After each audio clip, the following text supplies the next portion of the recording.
Are you wanting to stream? I am. Oops, what's that?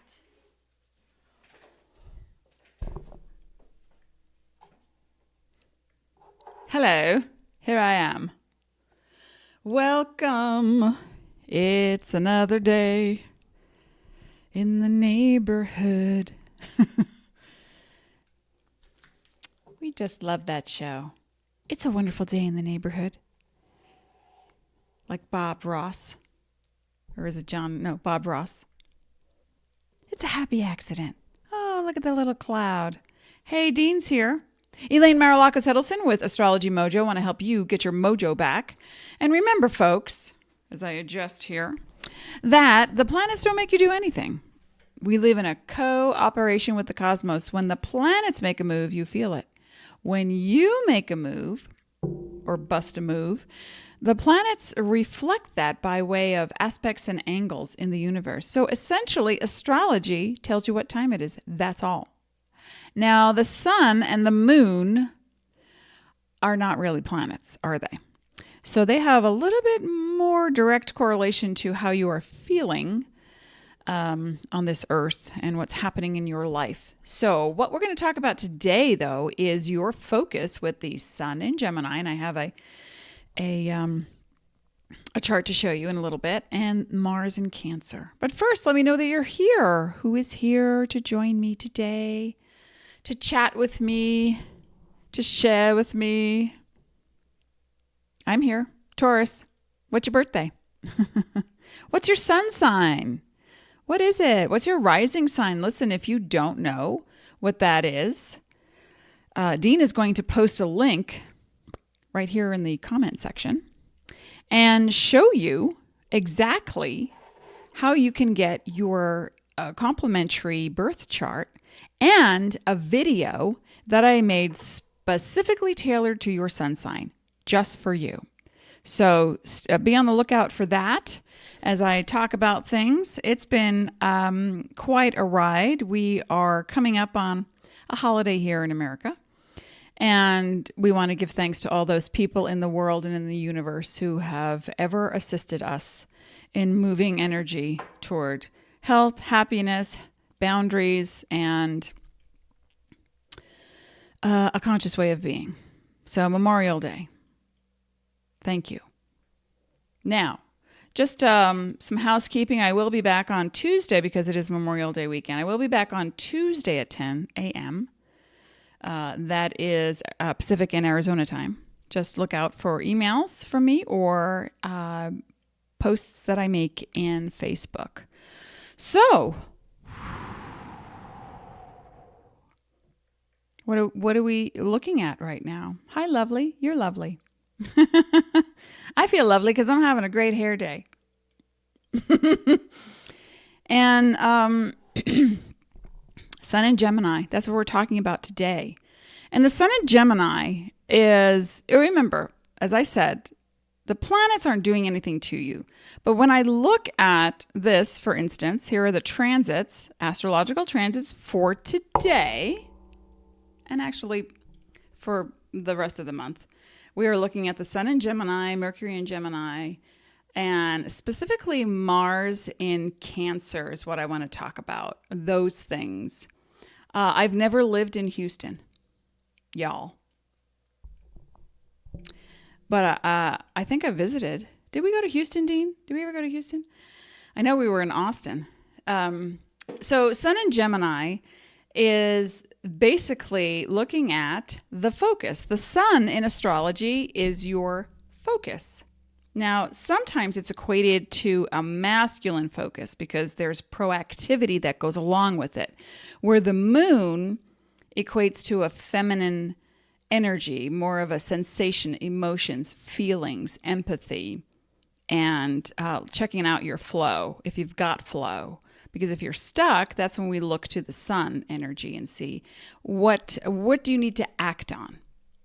Where do you need to be part of your life in a more proactive way? So the sun's focus now, because of the time of year that we're in, is in the sign of Gemini. Now, the signs don't begin or start or stop on the first of the month. Calendars came way after the actual planetary acknowledgements in ancient times. People would look at and start to calculate the movements of the stars and the planets and then start to create calendars because of them. So when we see the sun return to its original position, say like on your birthday, it's called a solar return. And it may not be the actual day, but it will be the actual degree. Anyway, the sun's focus right now is in Gemini, and that starts approximately the 20th, 21st of the month of May through approximately the 22nd of June, depending on the longitude, latitude, where you are in the world, and the year itself. So I think, hey, Linda's here. Hi, Linda May. It's important to also look at when we are having a focus of a sun, especially if there's an eclipse. Now, we are entering into eclipse territory, and I'm going to be talking about that at length in the upcoming weeks. And July hosts 2 eclipses and a Mercury in retrograde. So that's going to be a lot of healing for a lot of people, and a lot of beginnings and a lot of endings. Right? So let's prepare for that. And so by looking at the sun in Gemini, now we can be a little bit more concentrated and articulate and gain clarity with a specific focus, because the Gemini energy, and if you're here and you are a Gemini, just let me know. Or if you know that you are a Gemini rising sign or a Gemini moon sign, you let me know. And remember, it's an integrative process. It's not just astrology. It's what you do with your energy. It's who you are, how you act, what you act upon, what you believe, what you perceive. Now, Gemini is all about perception, because Gemini's planetary muse is Mercury. So when we look at, let's say if you have a friend who's a Gemini, they could be focused on one thing for quite a long while, and then suddenly they just go to the right. You know, like we have a friend, we have many friends who are Gemini or Gemini rising, and they make great writers, attorneys, broadcasters, comics, and because they're thoughtful and they work on the concept of what something is. And so a Gemini might just, as our friend did, say one time, oh, I just have like a love for music, and then went in that direction. And then one day said, yeah, I think I'm going to go into law. I've always wanted that. And I was like, when? When did you always want to be an attorney? When? That's hysterical to me. And so the Gemini, and she is now a very brilliant attorney. So the Gemini energy isn't fleet of foot or irresponsible or unreliable, just looks at a different perspective in a moment's notice to take in the whole. So Linda says, I have Mars and Mercury in Gemini in the 8th house. Fun ride. Well, and to have a Mercury in Gemini, whether it's retrograde or not, when Mercury goes retrograde, your your ability to go even deeper with financial matters for yourself and others is profound. So where the planets are positioned in a chart and how they relate to the other planets in your chart, that's what I'm looking at when I do a chart. And again, I don't look at a chart and say, oh, that's who you are because I see it in your chart. I look at the chart and say, let's see what your timing is, because I already see who you are.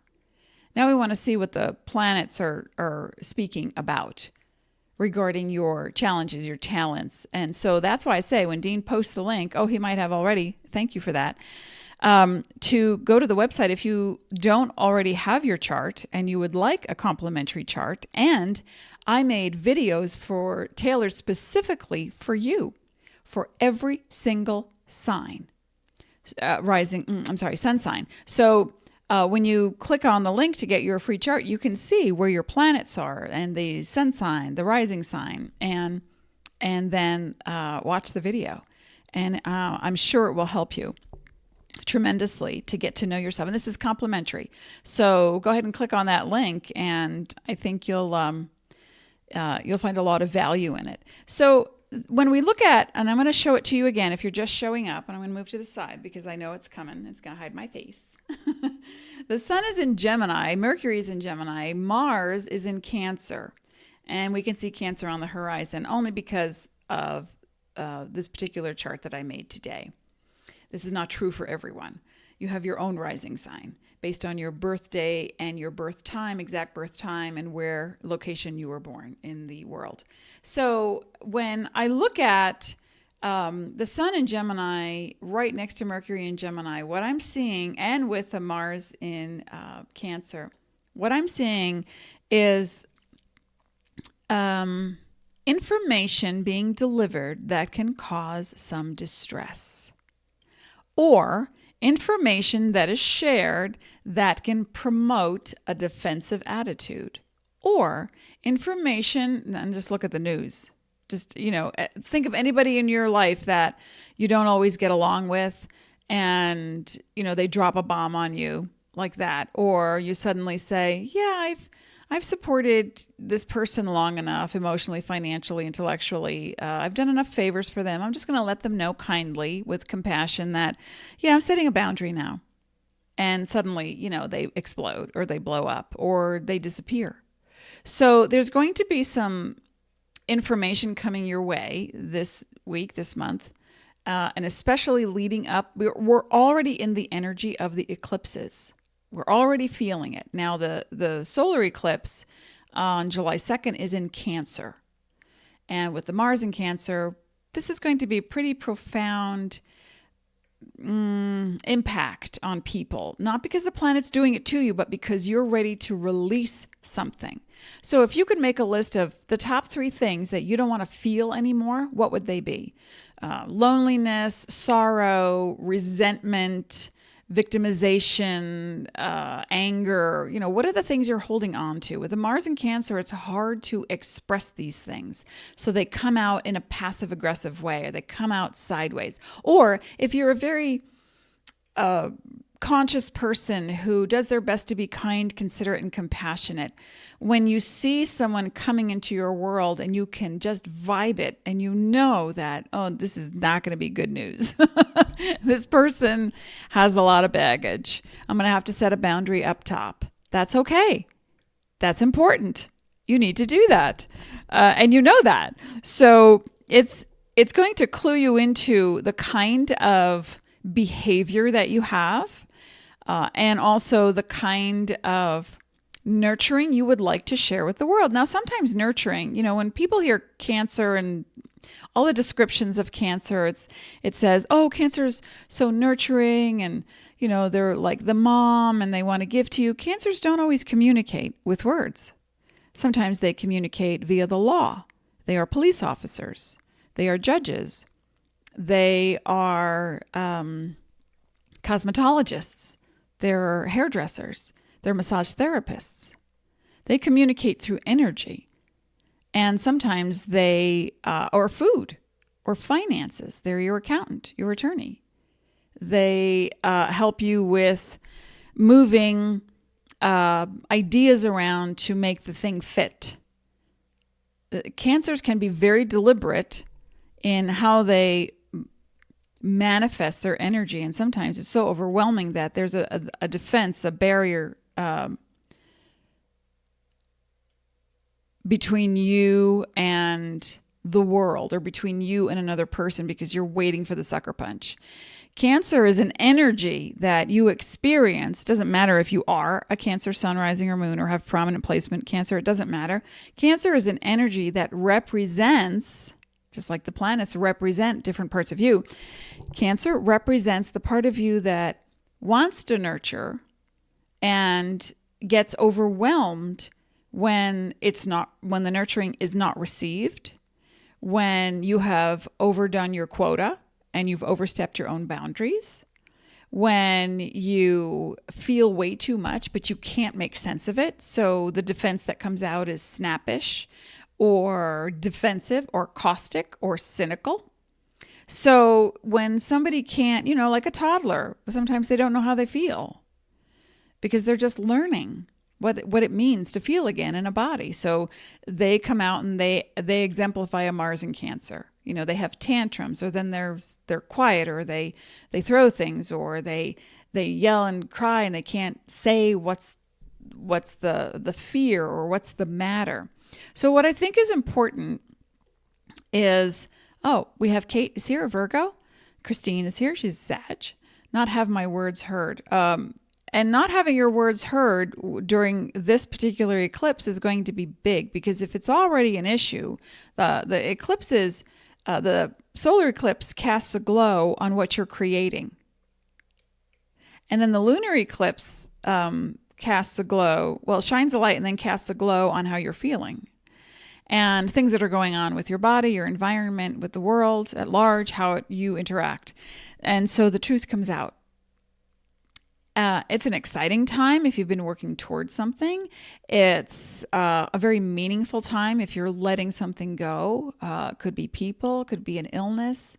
A lot of times a client will come to me and say, this thing is happening to me, and we are right around the eclipse times, so that the light gets shed on what you've been creating unconsciously, consciously, non-consciously, subconsciously. And you go, oh my gosh, when are we ever going to learn? When are we ever going to learn and just breeze through life? I don't know. That's up to you as an individual, right?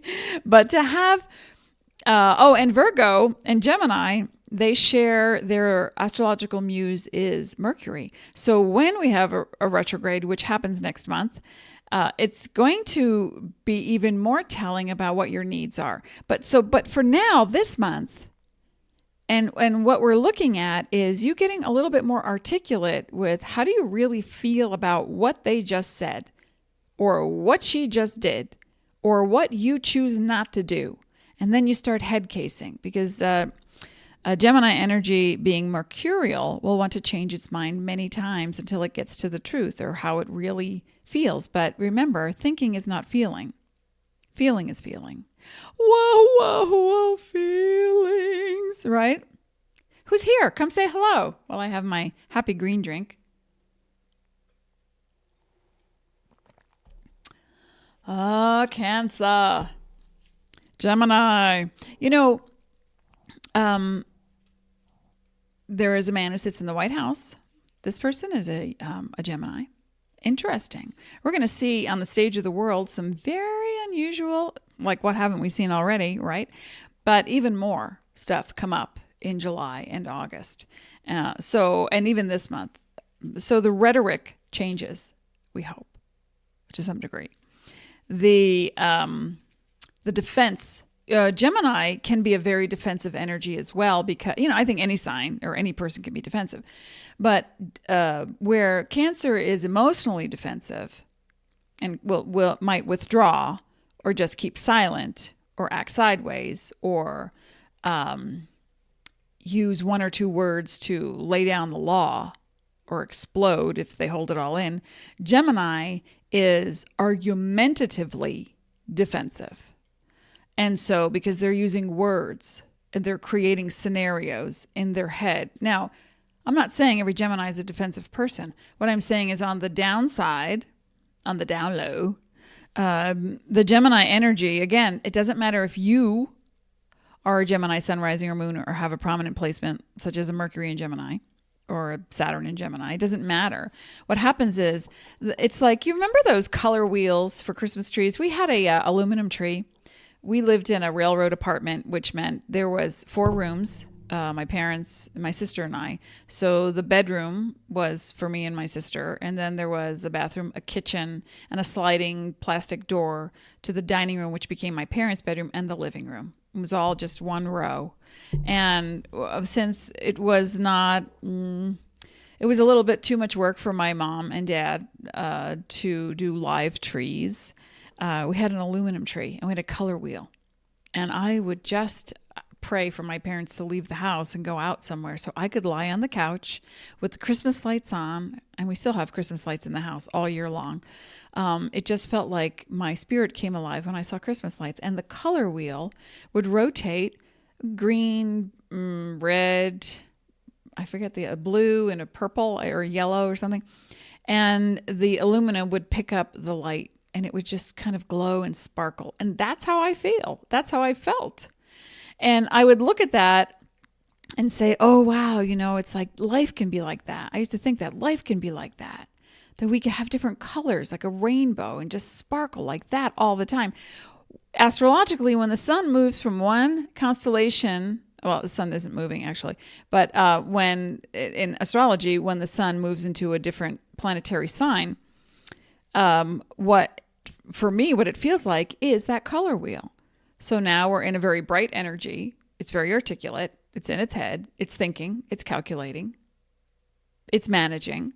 The upside of the Gemini energy is the possibilities and the solutions that can come from concentrated thought on not what the problem is, but what the solutions are. Do we see the difference? The difference is the focus. What is the outcome that you would like to have? Instead of focusing on the problem, let's look at the solution. And you might say, I don't have a solution. I've, been trying to get the plumber to come and fix the thing, and they keep calling me back, and we keep going back and forth, and there's no solution. What do I do? Or, I have a health issue and I still don't see a solution. I just keep taking the next medication or the next herbal remedy or the next thing. And what's the solution? So sometimes the solution doesn't come to you. It comes through you. It comes to you. So in a Gemini vibe, what we want to do is create a bridge. All right. So how do we create a bridge? Well, you don't have to go out and buy building material. So you save your money right there. Okay. So what I would recommend is that during this month, that you focus more on the main issue. Now with Gemini, it's usually 2 to 4 or multiples, right? But pick 1 or 2. And a lot of times they relate to each other at the core. But they may look different, like your fingers look like different fingers, but they sit on a palm, and the palm is attached to the arm, and the arm is attached to the body. It's part of one whole thing. But pick 1 or 2 issues at most, 2 at most, that you think have been ongoing, and you're looking for a solution. And right now there may not be a solution. And here's what I said to a friend of mine who's been looking to change jobs and go on interviews, that a whole lot of new information will come up in the month of July because of the eclipses in Cancer and Capricorn and the Mercury in retrograde. And during that time, assess, take in the information, just take it in, be observant, pay attention. How does it feel? Not just what you think, because sometimes what you think and how you feel are at odds and you don't always know, correct? So, DC Ismay is a Virgo, so please come to Houston. Maybe I will someday. If anyone wants to host me, I used to do salons in Princeton, New Jersey, and in California, and people would host me in their house and bring about 8 people in, so that I could do a day salon of this kind of stuff, but more personalized. So we can always talk about that if that's something you're interested in. Hey, Claire. A Gemini. Well, we have the real deal right here, ladies and gentlemen, and gender non-specifics. We have a Gemini in the house. I like to bring in all the signs so that we represent the entire planet right here in this conversation. So this is important now to hear, not just if you're a Gemini, but for everyone, that the focus that you have on any one issue that is unresolved, and you're really working hard in your brain to assess the information, to look at what it is, and you're not seeing an answer or a solution, then I'm going to ask you to take a step back. And in that step back, we're going to go into reflection. And reflection equals, when is the last time I felt this way or had this experience? Write it down. When is the last time I was insecure like this or was angry like this? When is the last time?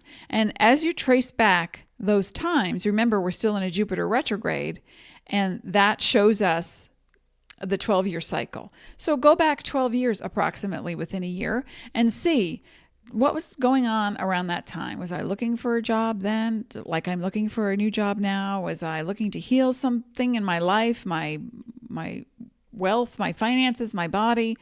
What was happening then? Things lay dormant for a while, And then they come back in a cyclical fashion. And that's what the whole universe is about. Woo, it goes round and around and around, and just like we do. Do you feel the world spinning? But yet it does. Sometimes I feel the world spinning. I just have to lie down in the middle of the day. But the earth is spinning on its axis, and it has tilted its degrees, by the way.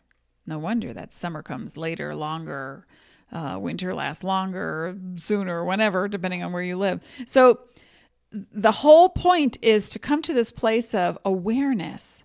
And then if you've been doing one thing for the solution, it's not working, I want you to step back, do a little assessment, and then move forward with the opposite way of being. So if you're always talking, I want you to step back and start listening. Listen to your body. Listen to the birds. Listen to other people talking.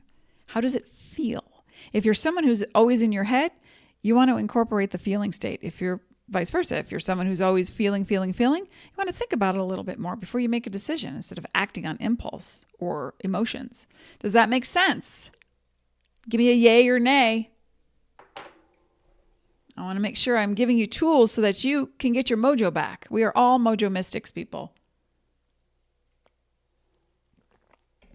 As a modern mystic, I tell people, I see it, I feel it, and sometimes I don't. Because people will say, well, you're psychic, right? You see everything coming? No, I don't. That would be like, I don't know, being in front of a supernova and just having it all hit me at once, riddled with information. That's too much. No, I just want to put on my jammies and watch a show. Come on. All right. And snuggle with my dog. I'm going to pull a happy card for people.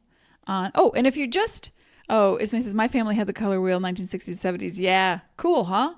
That was a cool thing. Now you try to get them on eBay. They're like $300. And they're little. They're small tabletop trees. They're not the big 6-foot ones like I had. Okay. Here's what the transits look like for today, although it lasts pretty much the month. And yep, we're still coupling Pluto. It looks like the letter P with an L. And Saturn looks like an H with a cross. Both in Capricorn, both retrograde. So if you are a Capricorn sun, rising, or moon, you are healing on a deep level. It's profound. I know this because I'm a Capricorn rising and I'm healing on a very deep level physically. And then we have Neptune in its natural placement of Pisces. We have Uranus in Taurus and Venus in Taurus, which is also a natural placement. So if you've got Taurus energy anywhere in your chart, in your world, this is a really great time to get to focus on only the things that help you to feel most alive and the most joy. That's it. We're going to let go of all the rest of the crap. We're just going to let it go. Okay? Just like that. Ready? We're going to snap our fingers on the count of 3. 1, 2, 3. I let it go. Ta-da! I am Genie in a bottle. No, I don't want to live in a bottle. She only had like 2 pillows. And the couch? How does she sleep on that? All right. I am going to pick a card for everyone. Yes. It all makes sense. I'm so glad. That makes me happy. Forget your troubles. Come on, get happy. Okay. Now 2 cards. Honestly, they both popped out at once. I kid you not. So Gemini just loves that duality.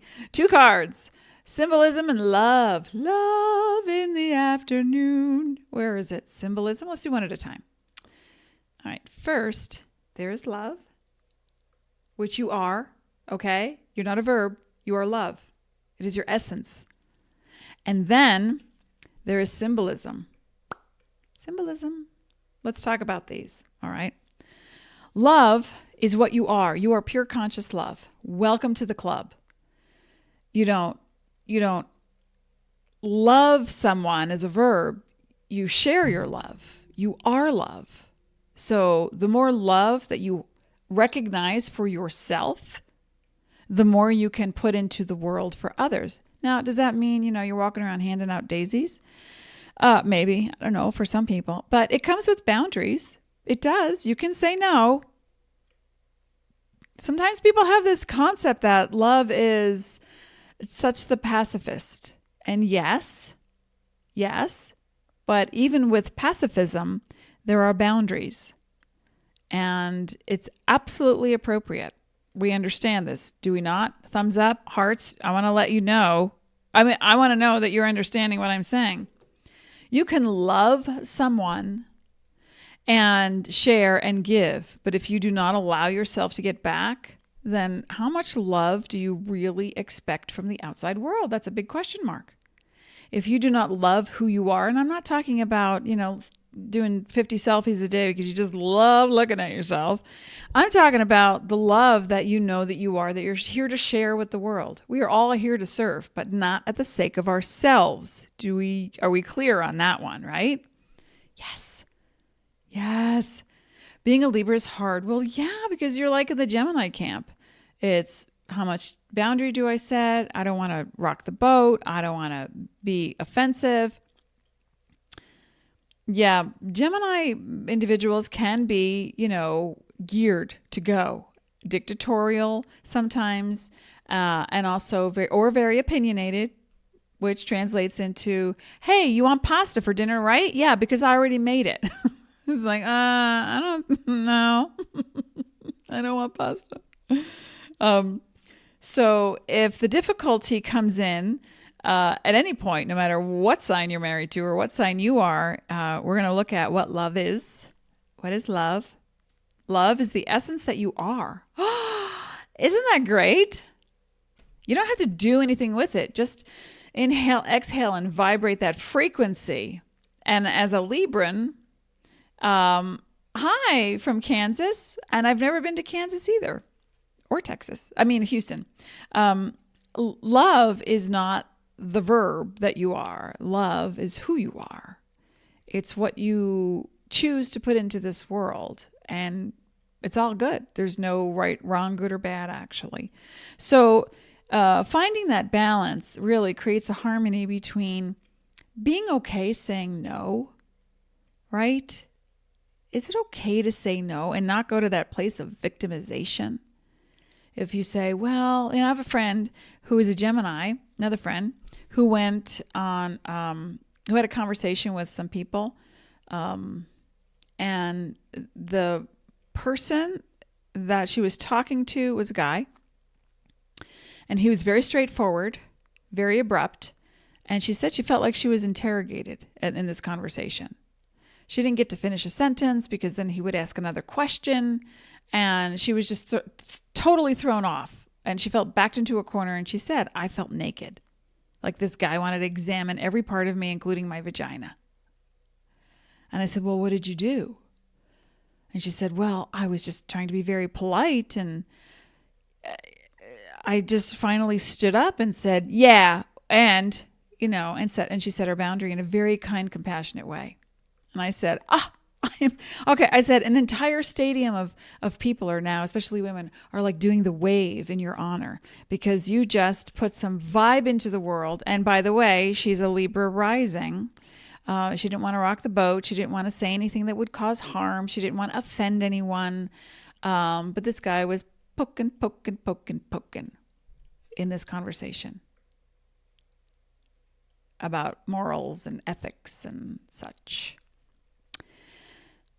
So she stood up for herself. I said, how did it feel? She said, well, I came home and I cried. I said, and then, because you're sensitive, of course, and you're empathic, of course, because you never want to cause harm. But then how did it feel? She said, then I felt like me. And I said, ta-da, symbolism. What is a symbol? Well, let's say, which I'll share more of in the weeks to come, but I always have great amount of symbolism in my life, but I was away. And I was talking to a gal, and she said, through conversation, she said, oh, I was born at 2:22 a.m. I said, really? I immediately thought of my mom, who passed away 18 months ago. Her birthday was February 22nd. And then I woke up in the middle of the night, the next night, and I looked at the clock, and it was 2:22. And then I was traveling a few days later, and I bought a sandwich at the airport, and my change was 2:22. So I was like, okay, I'm getting a message here. And then I was driving, and the car in front of me, the license plate said 217. Now, 217 is where I lived as a child with my mom in that railroad apartment. and my dad and my sister. And my sister texted me a day after that, and she had a photograph in her text of a coffee cup, and inside it was stamped 222. She said, I think Mom's around. I was like, I think so too. So I tuned in. So when you get symbolism in your life, it's important that you pay attention. It's not random, right? We know this, yeah? It's not random. And if you don't know it, ta-da! Symbolism shows you the recurring pattern in your life, the door to get out of the recurring pattern in your life, the message to help you decipher what is true for you and what's important and what's valid. So when symbolism shows up in your life, and it can be something that you blow off, it's just, you might see a bird show up in your backyard and you've never seen that bird before, but yet suddenly you start thinking of Dad. Oh my gosh, my father used to love birds and he had bird books and whatever. And then the next day, your kid comes home from kindergarten and drew a picture for you and it's a bird. And then you're flipping through Netflix and suddenly somebody says, oh, did you see Bird Box with Sandra Bullock? So it's like, this is symbolism. What it means for you depends on what your psyche's dictionary is. So I want you to go in. And again, remember, we're in a sun in Gemini, Mercury in Gemini. So you're going to be very deliberate about this. You might do some research on the internet. You might look up, symbolic meaning of in Native American tribes. What does it mean to them? What about in Hungary? What does it mean in Hungary to see a black raven 4 times in a day? Whatever it is, you're going to start to research and do your due diligence for your own symbolism. Does that make sense? Hey, your friend is here. Hummingbirds. I had that happen a few weeks ago. They showed up everywhere. I was walking the dog. They would just fly in front of me. I was in the kitchen washing dishes. I look up right in front of the window. And so then I tuned in. I didn't go to a book or a dictionary to say, what does it mean for me? I tuned in to say, what does that mean for me? Does that make sense? What does that mean for me? And sometimes you may not know right away. And that's okay too. Just take it in. And you'll come to it. And sometimes we like to attach to little things like, oh, this thing happened. It was so weird. Okay, it's not weird. This is life. If you're actually paying attention, you're going to see things will come into view that has never come into view before because now you're more aware. And the more aware you are, the more present you are. So the more present you are, what happens? The more aware you are, and then the answers come. Does that make sense? I hope so. Gosh darn. Golly gee willikers, Mrs. Cleaver. I will be back on Tuesday, May 28th, after the Memorial Day weekend celebratione. So remember, folks, if you would like to get your astrological chart to see what the placements look like in all the planets, you can click on the link that Dean has posted in this thread. Also, with that comes specific videos that I have made specifically tailored to your sun sign, just for you. Made it just for you. Please, and it's me. It's my voice and my words and my definitions. So click on the link. Enjoy that. Hi, Wendy says. I gotta scroll down to see if there's any more. Oh, someone says, Brooke says, butterflies. Butterflies, that's beautiful. So if you see that, you have to ask yourself, what does that mean to me? And you may be called to do some writing. With Gemini, there's fact-finding. There's examination. There's interrogation, if, you go that far. We don't want to go that far. Or there's that sense of, I am now going to do the opposite of everything I'm doing just to get a full picture. Because remember, Gemini is represented by the twins. So where one is constantly thinking, the other one is feeling. And so when you make a bridge and you say, let me do a little of both every day, then you start to get the whole picture, and the whole picture shows you your truth. Does that make sense? Yay! I hope so. Okay, I'll be back on Tuesday. Have a phenomenal, fabulous weekend every moment of the day from here on out. Thank you for being here. Thank you for being a Mojo Mystic, and for being sparkly. And come back and we'll chat some more. Be well. Thank you.